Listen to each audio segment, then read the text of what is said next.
I'm Pastor Carrie. Welcome to Sunday School. We are on chapter 23 of the story. Jesus' ministry begins. Jesus became wiser and stronger. He also became more and more pleasing to God and to people. Luke 2:52. Jesus grew up in the small town of Nazareth. For 30 years, he lived an ordinary life with his family and friends. Everyone knew him as the son of a carpenter. Then one day, Jesus left his village and his ordinary life and stepped out into the world to do amazing things in the name of God. Just like all the other babies in the world, baby Jesus grew up. He played in the streets of Nazareth with neighborhood boys and girls. He had brothers and sisters and learned how to get along with them. He watched Joseph in his workshop and became a carpenter, just like his father. On the outside, he was like all the other Jewish boys in the village, but on the inside, he was very different. He was God's son. When Jesus was a grown man, he traveled to the Jordan River where his cousin John was teaching and baptizing people. John's strange appearance and important message were all the talk of the countryside. Be baptized, turn your hearts to God, John would preach, and many would listen and obey. The banks of the river were covered with John's listeners when Jesus joined them. Jesus made his way through the crowd. He walked to the shore of the river. He stepped into the deep blue waters of the Jordan and muddied his toes in the soggy riverbed. Jesus asked John to baptize him.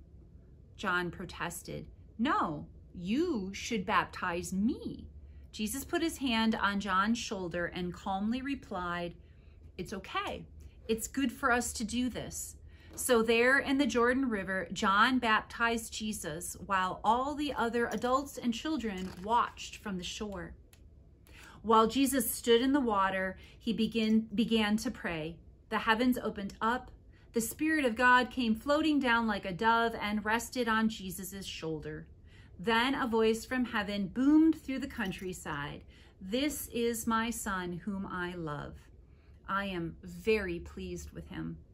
God spoke. God called Jesus his son. Now the people knew what God had known all along. This carpenter from Nazareth was very, very special. We have one of those unique story cards this week where the main character is an event, an action. Jesus' baptism. That's the main character this week. The main idea we're focusing on is the baptism of Jesus. All right, let's jump in again and think about our two ancient questions. Who is God and what is God asking of us? In the story of Jesus' baptism, who is God? Baptism is God's idea. Baptism is God working. Baptism is God speaking. Baptism is taking all of the work and the speaking that God is doing on our insides, inside of us, and expressing it, having a sign of it on the outside. Yeah, think about that again. Baptism is taking all of the work that God is doing on the inside, all of the things that God is saying to us on the inside, and bringing them out to the outside so that other people can hear it, so other people can celebrate with us, so other people can help us with our life with God. We hear about that in this story. We hear about this balance between taking what God's doing on the inside and showing it on the outside. That is what happens in baptism. It's taking the work that God is doing on the inside and having signs and ceremonies, and we call them sacraments, of what God is doing on the inside, on the outside. Because we need both, don't we? It's good for us to know that God is working on the inside, and then it's good for us to come together as a community, as a church family, and celebrate on the outside the things that God is doing on the inside. Because our faith is personal, meaning that inside work that God is doing, and our faith is communal, community. We need each other. We need God and we need each other. And so baptism is a way that all of that comes together. But the important thing to remember is that God is at work. God is the one who speaks. Baptism is God's idea. And again, we get to cooperate. We get to cooperate. We get to be baptized. We get to baptize children.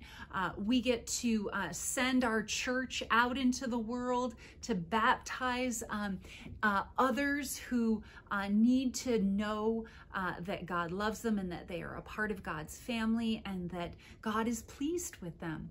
So there are a lot of things to think about when we think about baptism. But I want us folks to remember first and foremost, baptism is God's idea. God is at work in baptism, and God is speaking. Jesus heard God's voice at his baptism, didn't he? He heard God saying, "You are my son. I love you. I'm pleased with you."